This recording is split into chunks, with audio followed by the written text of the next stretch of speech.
Hi guys, carrot halwa കഴിച്ചിട്ടുണ്ടോ? നല്ല ടേസ്റ്റാണ് കേട്ടോ. ഞാൻ ആദ്യമായിട്ടാണ് കഴിക്കണത്. നമുക്ക് നോക്കാം എങ്ങനെയാണെന്ന്. ഞാൻ 4 ക്യാരറ്റ് ഇവിടെ എടുത്തിട്ടുണ്ട്. എന്നിട്ട് നമ്മൾ തൊലിയൊക്കെ കളഞ്ഞിട്ട് അത് ചോപ്പ് ചെയ്ത് വെച്ചിട്ടുണ്ടായിരുന്നു. പിന്നെ ഒരു പാൻ വെച്ച് കൊടുത്ത് അതിലേക്ക് ഒരു 3 ടീസ്പൂൺ നെയ്യ് ഒഴിച്ച് കൊടുത്തിട്ടുണ്ട്. എന്നിട്ട് നമ്മൾ ചോപ്പ് ചെയ്ത് ക്യാരറ്റ് അതിലേക്ക് ഇട്ട് കൊടുത്തു. നന്നായിട്ട് വഴണ്ട് വന്ന വരെ നമ്മളത് ഇളക്കിക്കൊണ്ടിരിക്കണം കേട്ടോ. എന്നിട്ട് ഏലക്കാപ്പൊടിയും പഞ്ചസാരയും ഇട്ട് കൊടുത്തിട്ടുണ്ട്. പഞ്ചസാര ആവശ്യത്തിന് ഇട്ട് കൊടുക്കാവേ. ശരിക്കും വളരെ പെട്ടെന്ന് ചെയ്യാൻ പറ്റുന്ന എളുപ്പമായിട്ടുള്ളൊരു റെസിപ്പിയാണ്.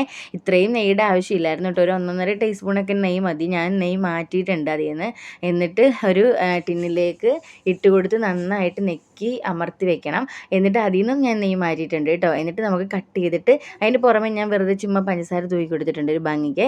എന്നിട്ട് അത് കട്ട് ചെയ്തിട്ട് കഴിക്കാം കേട്ടോ. നല്ല ടേസ്റ്റാണ്. എല്ലാവരും ട്രൈ ചെയ്ത് നോക്കണം കേട്ടോ. നമ്മുടെ ചാനൽ ഇഷ്ടപ്പെടുവാണെങ്കിൽ എല്ലാവരും സബ്സ്ക്രൈബ് ചെയ്ത് സപ്പോർട്ട് ചെയ്യണേ. Okay, thank you, by.